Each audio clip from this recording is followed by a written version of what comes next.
Kumusta kayong lahat? Ngayon ay mag-a-assemble naman ako ngayon ng tinatawag na loaf bed. Loaf bed. Okay, so ito ang kanyang design.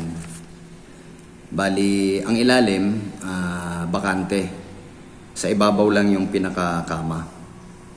Then yung nakikita nyo na ito, table ito, para patungan ng gamit o patungan daw ng laptop, computer. Pagka hindi ginagamit, itong portion na ito, yung pinaka-table sa ilalim, pwedeng ibaba. So, ditiklop itong design na gagawin ko rito sa table na ito, sa pinakalamesa niya sa ilalim. Then, lahat ng mga paa, detachable ito. So, mga ditornilyo ito. Kaya medyo komplikado ang paggawa sa ganito. Kasi kinakailangan lahat ng tornilyo tumama sa lahat, eksakto sa lahat ng butas. Okay, so marami na akong nagawa nito, kaya lang iba hindi ko na na-vlog. Okay, so ang pinakataas sa portion, ganito ang mangyayari dyan.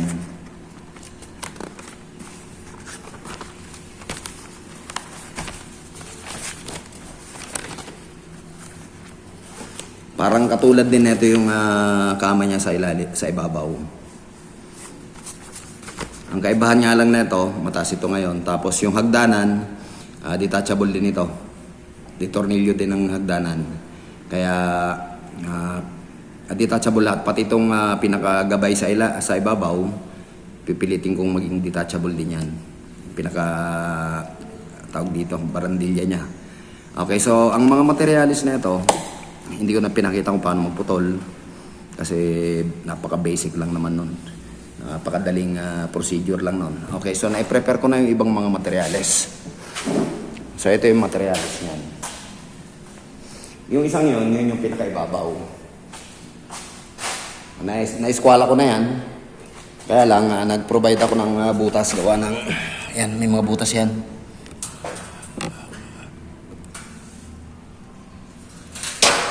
Gawa ng ito tornilyo nga yan. Din yung mga pansahig, naputol ko na rin, na-prepare ko na rin.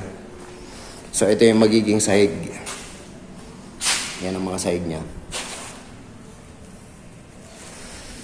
Okay, standard na materials ang ginamit ko rito. I mean, talagang makapal. Yun nga lang, medyo may kamahalan. Pero sigurado naman tayo. Tulad ng, ito yung nauna kong ginawa. Itong kama na to. Ito, nagbabounce ito. Pwede tayong himugyug dito. Then babalik yan sa dati niyang shape. Okay, so for the meantime, ito ngayon ang concentration ko. Itong pag-assemble ng pinaka-frame ng loop bed na ito. Okay, so abangan nyo na lang kung paano ko to ginagawa o panoorin nyo na lang. Hindi na ako masyado magsasalita. Kasi may background na naman yung kapitbahay ko. Baka madali na naman ako ng tawag dito. Madali na naman ako ng copyright. Okay, so i-minimize ko yung pagsasalita. Or tatanggalan ko ng sound dito. Pagka na-upload ko na. Kasi nga, baka madali na naman ako ng copyright. Okay, tignan nyo na lang kung paano ko ito binubuo.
Okay, so lahat ng side ay eskwalado na.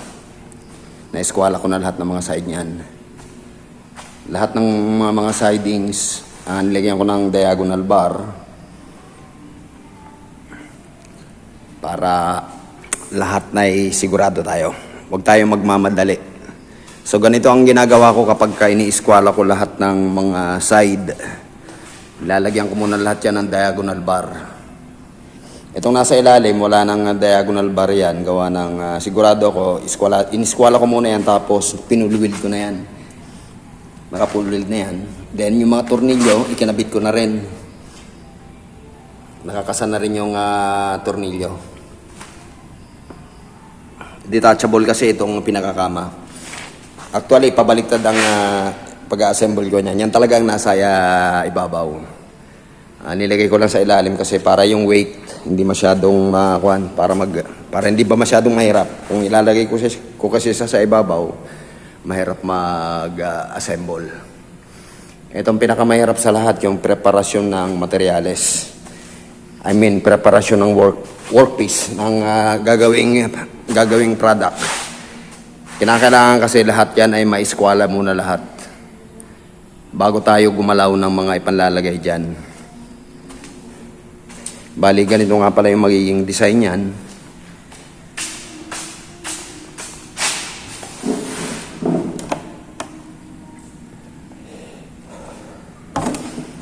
So, na-eskwala na natin lahat ito. Pati ito, eskwalado na rin yan. Pwede na natin itong i-fix. Itong pinaka-brace. Pati yun nando doon. Then, ang susunod naman, itong pinaka-hagdanan. Okay, so, medyo na-prepare ko rin matagal din ang preparasyon. Hindi ko na masyado pinapakita ang lahat-lahat ng galaw ko. At least, nasusundan nyo lahat ng procedure paggawa ng mga klaseng ganitong project. Okay, so na-prepare ko na yung lahat ng mga sides. Naka-eskwala na lahat ito. So pwede na akong gumalaw. I mean, maglagay ng pinaka-final brace niya para siguradong tama yung ating gagawing brace. Okay, so eskwalado na lahat yan. Lahat ng mga gilid niya, nilagyan ko na lahat ng mga diagonal bar. Ito yung mga diagonal bar. Ito yan. Temporary bar lang yan. Ito yung nag-iiskwala ng ating project. Ito yan. Pagka naikasa na natin lahat yan, lahat ng mga needed parts, babaklasin na natin ito. Hindi yan kasama sa project. Okay, so hanggang dito na lamang muna uli. At sana abangan nyo pa yung susunod na gagawin ko rito hanggang sa matapos itong loop bit na ito. Yung isang nasa likuran ko, hindi ko pa ginagalaw. Para paggalaw ko ng square bar, sabay-sabay na. Kasi ang design na lang naman sa ilalim yan. Okay na rin yun. Okay, so hanggang dito na lamang muna ulit. Maraming salamat sa pagsama. Until then.